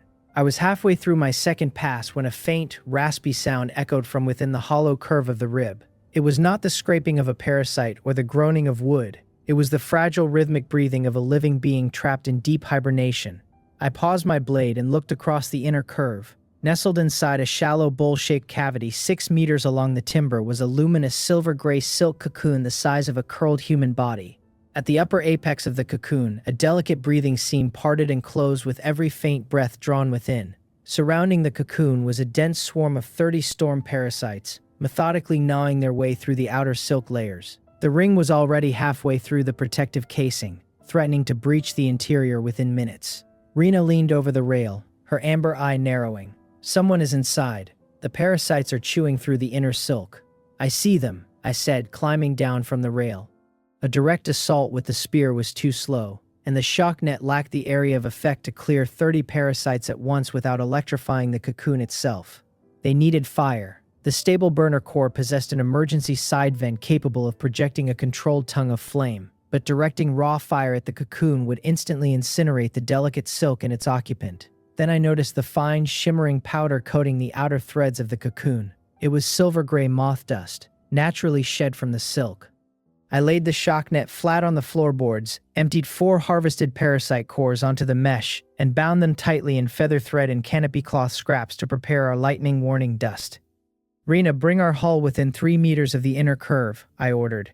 She banked the glider side sail, easing our deck alongside the hollow. I cast the shock net across the upper arc of the parasite ring. The electric discharge flashed, instantly paralyzing the top 10 parasites. The sudden vibration disturbed the cocoon, causing a fine cloud of conductive moth dust to rise several inches above the lower parasite cluster. "Rena, pull the burner side vent on my mark," I shouted. I tracked the drifting dust cloud until it hovered directly over the parasites, safely clear of the inner silk. "Now," Rena yanked the vent ring. A bright tongue of flame erupted from the burner side port, instantly catching the suspended moth dust. A brilliant, gentle wave of silver fire rippled along the perimeter of the cocoon. The flash incinerated the entire parasite ring in a clean, sweeping arc, consuming the pests while leaving the resilient inner silk completely untouched. The flame died, and the emergency vent clicked shut. The charred parasite husks fell away into the void, leaving the silver cocoon hanging pristine and unharmed. The breathing seam at the top of the cocoon parted smoothly. A pair of calm, luminous gray eyes ringed with faint silver halos looked out at me through the opening. The silk unfolded gracefully, and a young woman stepped out onto the living timber of the rib. She stood with serene balance on bare feet, draped in a flowing, shimmering robe woven from the cocoon's silver silk. 2 pairs of delicate, silver-dusted moth antennae rose gracefully from her dark hairline, and 2 pairs of translucent, silver-veined wings rested folded against her back. She looked at our patch balloon, glanced at Rena at the steering brace, and met my gaze with quiet poise. "My name is Seo Nyan," she said softly. "I am Kang Doha," I replied. "This is Back Rena. We are trying to keep this vessel in the air." I did not immediately ask about the wood or the ancient ruin. "Are you injured?" Nyan looked at me with genuine surprise, her calm eyes softening. "I am unharmed. The parasites had been gnawing at my barrier for nearly a week, and I had exhausted my strength holding the inner silk closed. The sealing lightning prevents my wings from flying out of this pocket. You saved my life. Thank you. I'm glad we arrived in time," I said. I returned to the outer face of the rib and finished the cut. With a final clean parting stroke, the 2-meter beam of living arc frame wood came free in my hands. It was astonishingly lightweight for its density, glowing with a steady, warm sapphire pulse.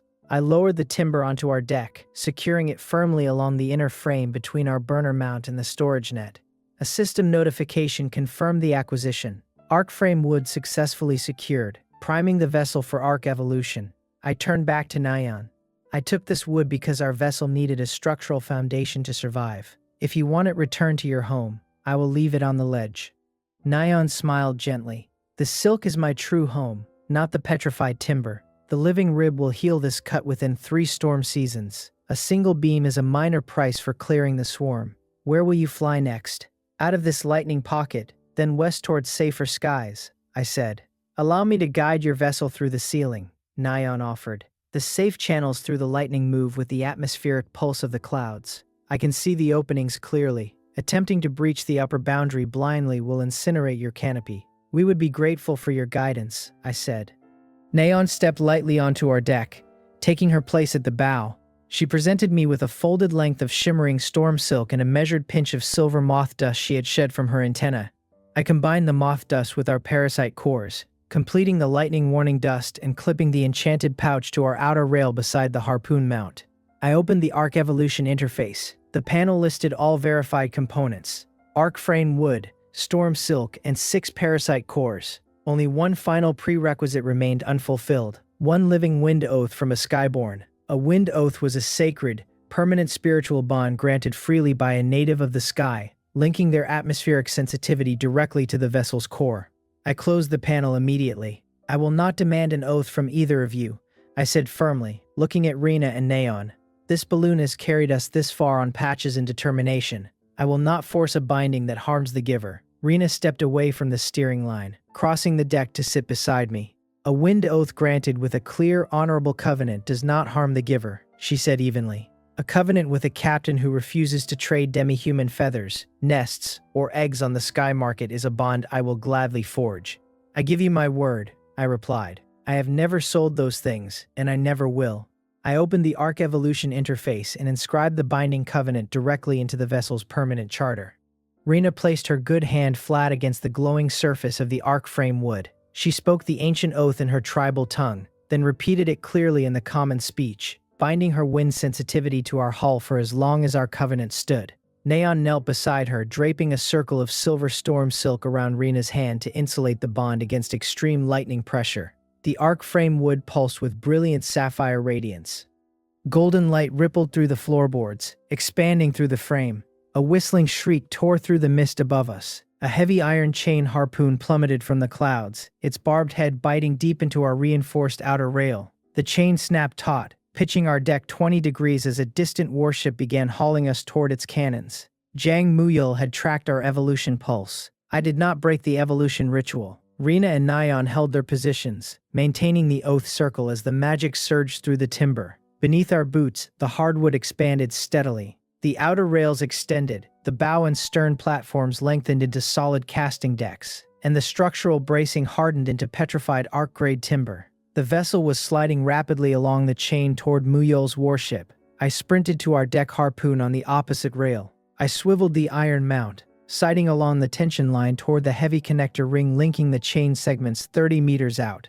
I pulled the firing lever. Our salvage harpoon flew with pinpoint accuracy, its hardened steel barbs slamming directly into the connector link. The tremendous pulling force of Muyul's own winch worked against the trapped barb. With a deafening crack, the iron connector snapped. The severed chain whipped violently back toward Muyul's vessel under full winch load. The heavy iron links smashed directly into a trailing hunter skiff moored to his lower deck, obliterating its winch mount and tearing its starboard rail to splinters. The tension vanished, and our vessel righted itself instantly. The evolution completed with a resonant crystal chime. System announcement. Arc frame stage 1. Complete. Vessel designation. Falling arc seed. Stage 1. Upgrades applied. Expanded skyraft hull. Extended bow and stern casting decks. Tripled structural load capacity. Reinforced arc timber frame. The falling arc seed was no longer a makeshift balloon. It was a true sky vessel. Neon raised her hand, directing Rena toward a shimmering silver rift in the lightning ceiling. We glided smoothly through the tunnel, emerging into the clear, open expanse of the upper storm boundary. I opened our newly unlocked crafting blueprints, storm hook, skyraft cover, and the arc wind rudder. The materials required to complete these upgrades, heavy cable, weather-rated canopy cloth, and fuel stones, were stored aboard Jang Muyul's floating fortress, along with 6 captive demi-humans held in hanging iron cages. "We aren't running anymore," I said, looking at Rena and Neon. "We are raiding that fortress." Neon guided our approach through the cannon's blind spot along the lower cloud shelf, while Rena navigated directly beneath the hanging cage rig, where the heavy guns could not depress. I brought the arc seed directly under the iron cages. I climbed onto the bow platform and severed the suspension ropes with 3 swift strokes of my utility knife, swinging the cage doors wide open. 6 captive women emerged onto the chain rig. 2 uninjured flyers flared their wings and glided safely into the cloud cover, while the remaining 4 boarded our spacious bow platform. I cast our newly crafted storm hook, systematically wrenching 6 crystal blue fuel stones from the fortress rack directly into our underslung storage net. Rena stood guard with the bone spear, repelling the fortress crew, while I salvaged 10 meters of heavy harpoon cable, a roll of weather-rated canopy cloth, the cage release keys, and the wind rudder blueprint from the lower map cabinet. The lower cargo hatch suddenly flew open above us. Jang Muyul dropped onto our bow platform, brandishing a curved steel blade, his feral eyes locked onto the glowing arc frame wood on our deck. He lunged for the timber. I didn't try to block his blade. I whipped the storm hook past his shoulder, snagging the jammed swivel ring of his own heavy deck cannon above. I hauled the cable with all my strength. The jammed cannon mount tore free from the upper deck, its massive iron barrel sweeping downward in a violent arc. The steel barrel struck Muyul across the legs, sweeping him off our deck and dragging him downward as the heavy cannon plummeted into the clouds below. The 100-kilogram cannon struck the dense cloud floor beneath the fortress. The cloud layer did not absorb the impact. It ruptured completely. A colossal atmospheric rift tore across the cloud bank, revealing a breathtaking, terrifying expanse 1 kilometer below. It was an endless, churning ocean of raw, blinding blue-white energy, surging with colossal rolling waves of liquid lightning and deep atmospheric power. A final system alert chimed. New world layer discovered. the sea of blue lightning. I hauled on the steering rope, banking our newly evolved arc seat away from the widening rift and the collapsing fortress. The glider side sail caught the wind, carrying our vessel and crew smoothly west-northwest into the vast uncharted sky. The vessel banked hard off the expanding atmospheric rift, riding the violent updrafts west-northwest into the gathering twilight. The steering line sat firm against my palm. The glider side sail bit cleanly into the low cloud shelf, holding our angle with rock-solid precision while the stable burner core fed vapor in a smooth, rhythmic hum. On our newly expanded bow platform, the 4 freed bird tribe women crouched low against the reinforced inner rail. Their heavy iron cuffs had already been pried loose, the severed shackles resting harmlessly on the floorboards beside my bone spear. Behind us, Zhang Muyol's war fortress tilted beyond the point of recovery, with its heavy harpoon cannon lost, its swivel mount torn to splinters, and its suspension chains severed. The warship listed sharply into the abyss. Shouts of panic echoed between its decks as the ruptured cloud ceiling gave way beneath its iron keel. Through the widening tier below our hull, a colossal pulse of blue-white light surged upward every few breaths. It was a deep, low-frequency hum that vibrated through my ribs rather than my ears. I did not look back at the dying fortress. My eyes were locked on the tier. Rena stood at my shoulder, her good wing folded tight and her spear resting across her forearm. "That tier will remain open for an hour or two," she said quietly. "After that, the internal storm currents beneath the cloud bank will draw the rift closed into a permanent cycle. Once it seals, the only way back up is through another catastrophic breach."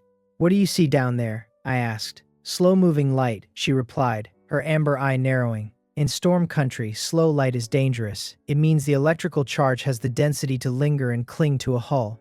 From the stern platform, Neon spoke in her soft, composed voice. "The pulse rising from the depths has a distinct rhythm. Give me a moment, and I can map the surge intervals." "Take all the time you need," I told her. The Arc Evolution interface had updated the moment the rift opened, displaying the path to our next transformation, Stage 2 Arc Evolution.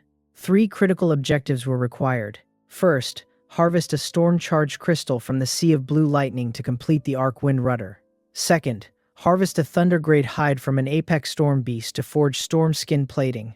Third, clear the active vessel hunt mark locked onto our frame by Zhang Muyol. I locked the third requirement in the back of my mind. That mark would solve itself the moment Muyol ceased to exist. The immediate challenge was the dive itself. Without the wind rudder, our Stage 1 arc was little more than a reinforced raft drifting on ambient currents. If a sudden tempest caught us below the clouds, we would be dragged straight down into the crushing depths of the storm maw. "We are going through the cut," I told Rena. She looked at me intently. "If that ceiling closes while we are underneath, we will never see the upper sky again." My elders spoke of an ancient scout who attempted the descent centuries ago. He never returned. "That scout didn't have an arc frame," I replied. A faint smile touched her lips. "Then I will guard the upper canopy with the spear and the shock net. I will track the surge intervals from the stern," Neon added. Before plunging into the electrical abyss, we needed to shed every ounce of unnecessary weight. Every modification and piece of hardware we had installed since morning had added mass to our frame, pushing our lift capacity to its absolute limit. A system warning flashed across my vision. "Weight heavy. Lift compromised. Recommend salvage purge." I unclipped the storage net and began purging non-essential inventory. First to go were the cracked pine planks from my initial salvage chest, dead weight I had hoarded for spare braces. I tossed the bundle over the rail, watching it vanish into the gray mist. Next went the scraps of low-grade jellyfish membrane, made obsolete by our weather-rated canvas. Then the cracked brass half-ring from our original burner, followed by the outdated market receipts and trade vouchers looted from Muyol's cabinet. Because the fortress held an active hunt mark on us, the system discounted the vouchers by half. They were useless clutter. I discarded the spare spear haft I had carved for Rena's second weapon, keeping only our masterwork bone spear. Finally, I reached into the bow brace and pulled out the charred scrap of jacket cloth I had cut on my very first morning to patch my falling balloon. It had been a sentimental reminder of where I began, but sentiment does not keep a vessel aloft in a lightning tempest. I let it drop into the wind. Across 7 deliberate discards, our vessel shed 30 kilograms of dead weight. The system cleared the warning immediately. Weight medium. Lift capacity fully stabilized. Lift time extended to 3 hours and 40 minutes. "Hold on," I called out, gripping the steering line. I eased the vessel downward toward the center of the rift. The stable burner core vented a measured breath of buoyant gas, dropping our altitude at a smooth, controlled rate of 5 meters per second. The glider's side sail absorbed the violent shear along the rim of the tier, stabilizing our descent. The 4 bird tribe women crouched low against the floorboards as the spiraling air of the lower depths enveloped our hull. We passed through the cloud floor at a depth of 1,000 meters. The cloud ceiling closed above our heads, and the sea of blue lightning opened beneath our boots. It was a breathtaking, terrifying expanse of pure atmospheric energy. Beneath us rolled an endless ocean of liquid, blue-white luminescence, its surface etched with sweeping fault lines of blinding white current. Colossal forks of lightning surged through the luminous depths, releasing a deep, resonant vibration that echoed through every timber of our hull.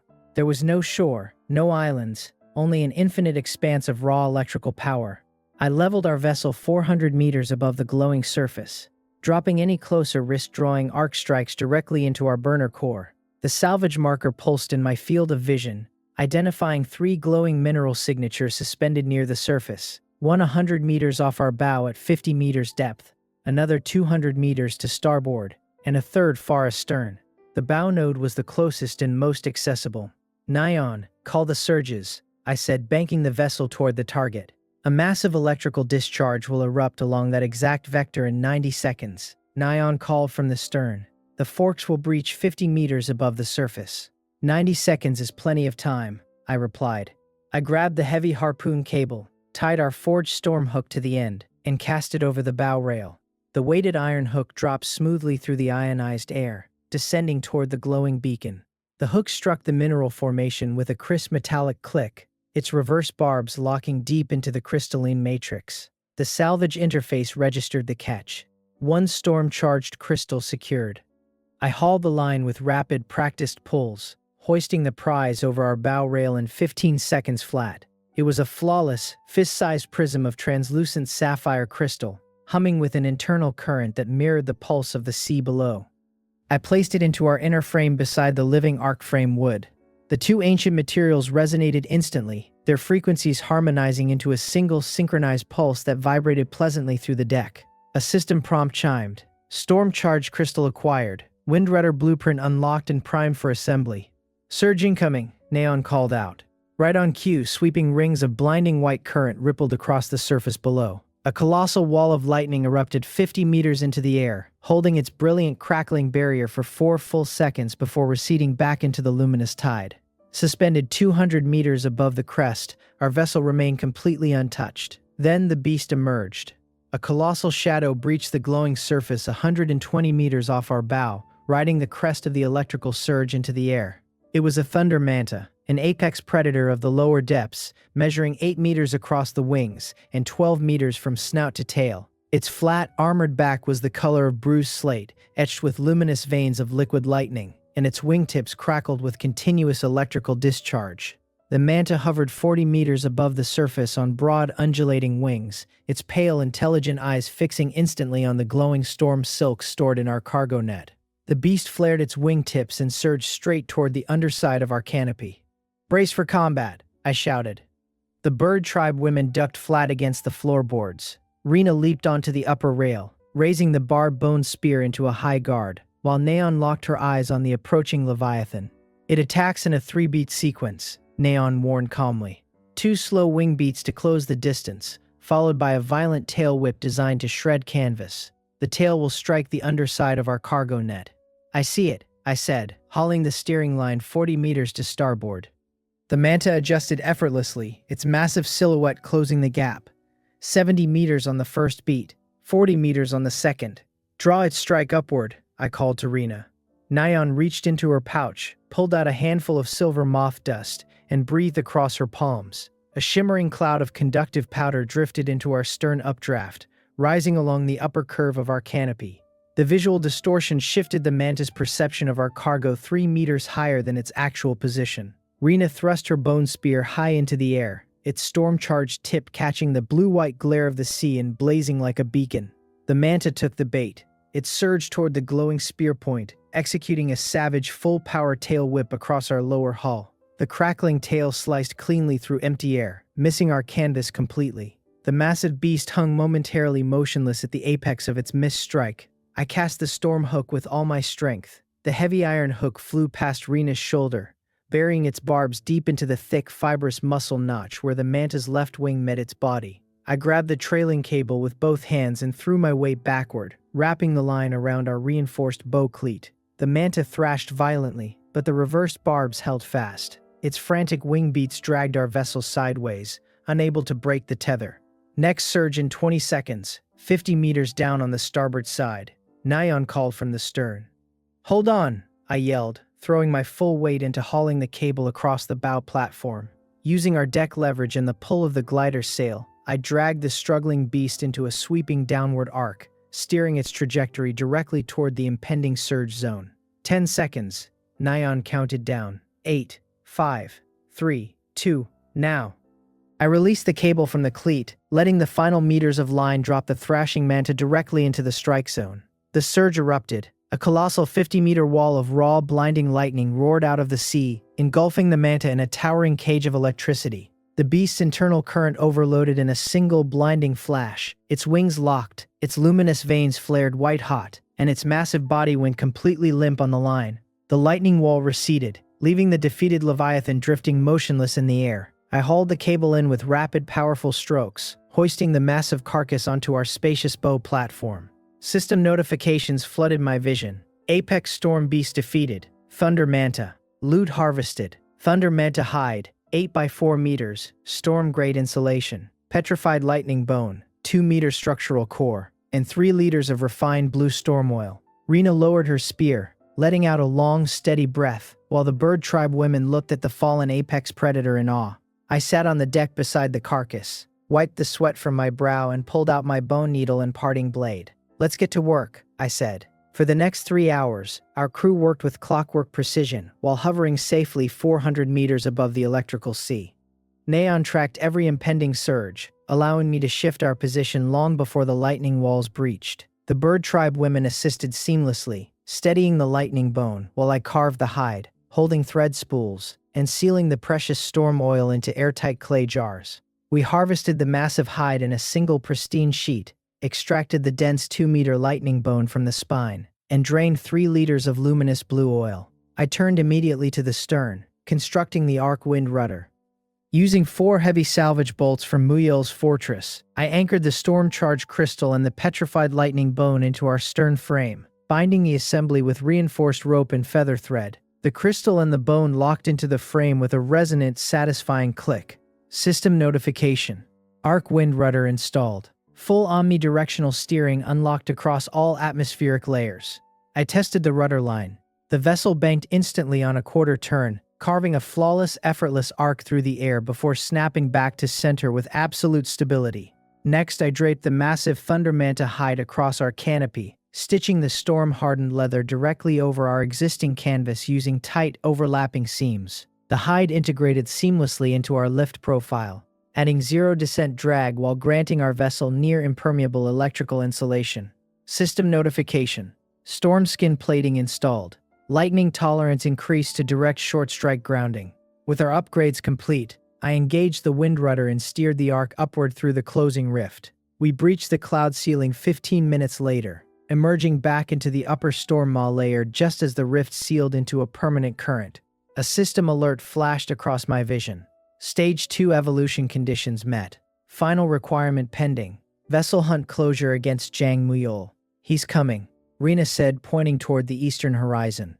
Emerging from the cloud bank was a stripped-down, heavily modified half-deck platform. Jang Muyol had survived the fortress crash. He had severed the ruined command deck from the falling hull, riding the wreckage onto a stable draft and stripping it down to a bare lift core and a single bow-mounted harpoon cannon. He stood alone at the gun, his leather coat torn, a curved blade at his hip, and his eyes locked onto our vessel with unhinged fury. The platform was built for a single purpose, a suicide charge to drag us down with him. Muyol did not hesitate. The moment he closed within 300 meters, he fired. The heavy steel harpoon tore across the open air, punching cleanly through our outer storm skin and burying its barbed head deep into our reinforced timber brace. The steel cable snapped taut between our hulls. Muyol engaged his deck winch, intending to drag our vessel toward his cannon for a point-blank execution. I checked the damage interface. Minor hull penetration. No air loss. Structural integrity holding. Don't cut the line, I told Rena. A tether pulls both ways. I grabbed the wind rudder line, banking the arc into a wide sweeping western arc. Instead of being reeled in, our heavier, fully ruddered vessel began dragging Muyol's lightweight platform behind us like a captured kite. Nyan, where is that thermal vortex? I asked. 1 kilometer west, Nyan replied calmly. A violent atmospheric downdraft that feeds directly back into the lower rift. A vessel without heavy steering will be dragged under within 3 minutes. That's our target, I said. Muyol held his cannon steady, stubbornly refusing to release the winch cable because it was his only physical connection to our ship. We reached the edge of the vortex. Our wind rudder sliced cleanly along the upper rim of the turbulence, maintaining our heading while Muyol's unshielded platform was sucked directly into the center of the downdraft. His lift core whined under the immense strain as his deck tilted violently. Rena, sever our upper stabilizer line now, I ordered. Rena brought the bone spear down across the upper cable mount. The sudden shift in tension jerked Muyol's cannon 40 degrees off target. Nyan blew a cloud of silver storm dust across the gap, completely blinding Muyol's forward sightline. Panicked, Muyol fired his second harpoon blindly into the gray mist, the shaft sailing harmlessly past our starboard rail. Next electrical surge from below in 10 seconds, Nyan called out. I drew my steel parting blade and struck the trapped harpoon shaft at our inner brace. 3 swift, powerful strokes sheared the iron shaft cleanly in half. The severed cable whipped backward through the air, snapping violently toward Muyol's listing platform. 2 seconds. Now, I threw the wind rudder hard to port, banking our arc cleanly out of the vortex. From the depths of the cloud layer below, a colossal surge of blue lightning erupted upward through the downdraft. The blinding electrical wall slammed directly into Muyol's unshielded lift core. The core overloaded and shattered in a brilliant explosion. Muyol's platform plummeted like a stone, tumbling through the mist and vanishing forever into the sea of blue lightning. The system chimed with a triumphant, resonant tone. Vessel hunt cleared. Jang Muyol defeated. Stage 2 arc evolution fully unlocked. I brought the arc around, using the storm hook to salvage the valuable debris left in the wake. A heavy cannon recoil spring, a reinforced metal lift core casing, 10 meters of high-grade steel cable, and 4 pristine fuel stones. With the battle won, we navigated south to the intersection of 2 opposing storm currents, locking our vessel into a rare, perfectly motionless pocket of stable air to complete our transformation. Outside our pocket, a massive 6-hour electrical tempest raged across the storm maw. Working by the warm glow of our burner, our crew completed the final integration. I sealed the heavy canopy cloth across our manta hide lining, anchored the lightning bone along our rudder spine, encased the burner within the armored lift core shell, and loaded the 4 salvaged fuel stones. Finally, I uncorked the clay jar and applied the refined blue storm oil along the living conduits of our arc frame wood. Every component resonated in perfect harmony, glowing with a brilliant sapphire radiance. When the final drop touched the central node, the entire vessel pulsed with immense power. System announcement. Stage 2 arc evolution complete. Vessel awakened. The falling arc. Stage 1. Features unlocked. Fully weather-sealed hardwood deck, enclosed lower crew cabin, storm-hardened plated canopy, lightning bone wind rudder, armored lift core with 20% fuel efficiency boost, and bow-mounted spring harpoon. A final, 6-second lightning strike blasted across our canopy from the tempest above. The storm skin absorbed the energy effortlessly, channeling the raw voltage through our frame and grounding it safely into the wind without leaving a single scorch mark. The tempest broke, and the skies cleared into a calm, starry night. The system displayed our final season results. Flight stability, top regional tier. Storm resistance, leaderboard entry. Vessel rating, fully certified for deep layer dive and return. Sky market valuation, surge to regional apex. Down inside the newly awakened lower cabin, a warm, fragrant steam rose from our cooking pot over the burner's gentle auxiliary hearth. The 4 crested-down bird tribe women sat wrapped in soft nest blankets, laughing and eating hot, pepper-cured sky meat broth together for the first time in years. The long nightmare of iron cages and cruel hunter chains was finally over. Their faces glowed with relief, tears of quiet happiness shining in their eyes as they felt the solid, warm hardwood beneath their feet. Rena walked to my side at the helm, holding a wooden cup of hot tea in both hands. Her fractured wing was completely healed, folded strong and proud against her back, its white feathers gleaming under the moonlight like polished silver. She looked at her feathers, then looked up at me with a genuine, brilliant smile that erased every trace of her former pain. My cycle-bound oath has expired with the season's end, she said softly. From this moment on, I stay on this deck by my own choice, as your permanent aerial sentinel and co-pilot. You will always have a home on this ship, Rena, I said, clinking my cup against hers. Nyan approached the helm, stepping out into the fresh night breeze with a joyful sparkle in her calm gray eyes. After 12 long years of lonely slumber inside a petrified ruin, she was finally sailing the open sky surrounded by companions who valued her. My storm dust is spent for now, but my eyes can read every current between here and the horizon, she said, resting her hand gently on the steering frame. I will guide our path from the stern. The oldest of the crested-down women stepped up to the deck, bowing deeply with heartfelt gratitude. Captain Kang, you gave us back our lives and our freedom. Will you grant us passage to the eastern wind route, so we may bring our surviving kin the news that the Hunter Fort is gone? We fly east at sunrise, I told her warmly, and you will travel in comfort as our honored guests. She smiled through happy tears, returning to the warm cabin to join the celebratory feast. As the first golden rays of dawn broke across the horizon, they illuminated our vessel, gleaming hardwood decks, polished brass fittings, sapphire-glowing arc conduits, and a proud, storm-plated canopy soaring effortlessly above the clouds. A final system notification flashed softly in the morning light. Season 1 concluded. Warning: a shattered sky continent is rising from the depths below. Ancient Titan ruins larger than any floating citadel have been detected. I gripped the lightning bone wind rudder, turning our ship smoothly into the golden sunrise.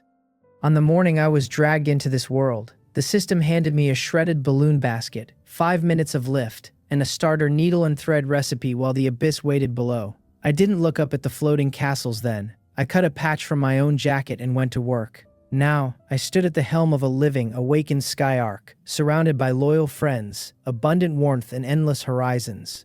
I am not that desperate handyman anymore. I do not fall. I dive, and I choose when I dive.